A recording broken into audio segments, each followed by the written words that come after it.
Rough Cutters, what is going on? Long time no see. Now, I apologize for not being on the channel in a while. I recently just made a deal with the guys who run the Rough Cuts. I will be here every second Wednesday of the month, because I honestly can't do every Wednesday of the month. But anyway, let's throw it out the window. I'm putting my review up today, because I actually wasn't able to make it on the day I usually am supposed to make a video. Anyway, long story, really uninteresting. Let's get to today's review. It's what you guys want, it's what I want to do.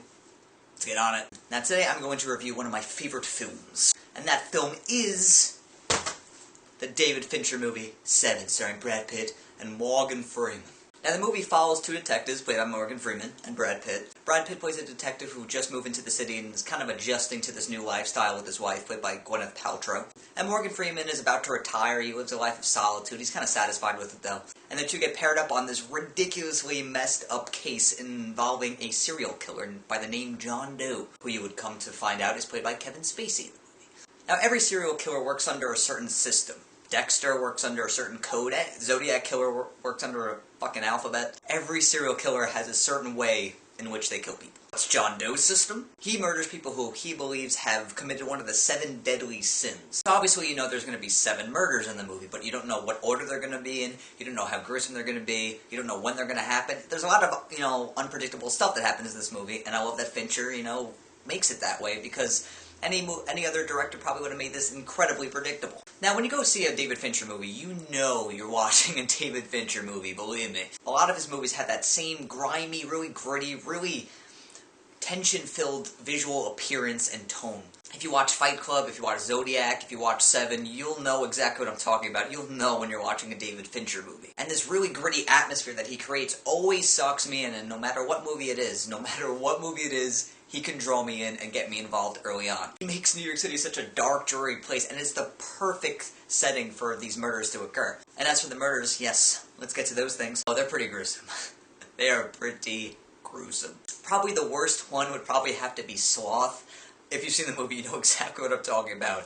It is probably one of the most horrific, one of the most disturbing, one of the most just terrifying kills I've ever seen put to screen. It's ugh. And the way that scene ends, I'm not going to tell you how it ends, because I don't like spoilers, they suck. It's unexpected, but in the best way possible. And I really like that Fincher doesn't shy away from the blood and gore. He shoves it all in your face, and you gotta take it in. You gotta deal with that. But I have a strong stomach, so I had no problem with that. But other people, they're weak.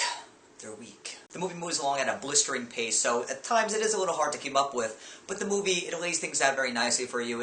For me, it was easy to follow, and it's not exactly a very complicated case, because you know what the serial killer is doing and why he's doing it. The amount of tension and suspense in this movie is insanely palpable. I mean, there's a scene in the movie where they first meet the killer, and this huge chase occurs. It's easily one of the best chase scenes I've ever seen on film. Really exciting, really gruesome, and really, really, really awesome. And as for the performances, all around the board, they're really good.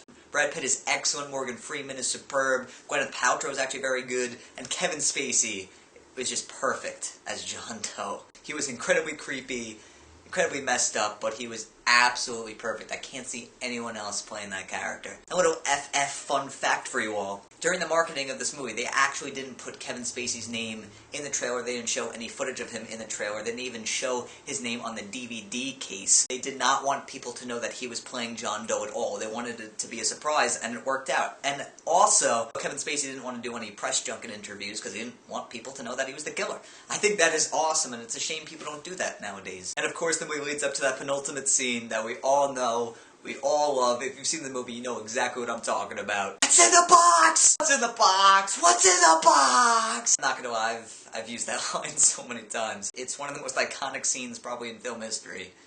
It is. Se7en is a fantastic crime thriller, easily one of the best serial killer movies ever made. It's extremely entertaining, extremely interesting. You'll get involved very easily. It's a definite must-see. You definitely need to see it. If you have not seen Se7en, you are truly missing out on a great piece of filmmaking. So yeah, go see it, go enjoy it, report back to me in the comment box below, tell me what you think. If you've seen it already, tell me what you think. I honestly don't think I've ever met someone who hasn't liked Se7en. And if I do, it's not gonna end well.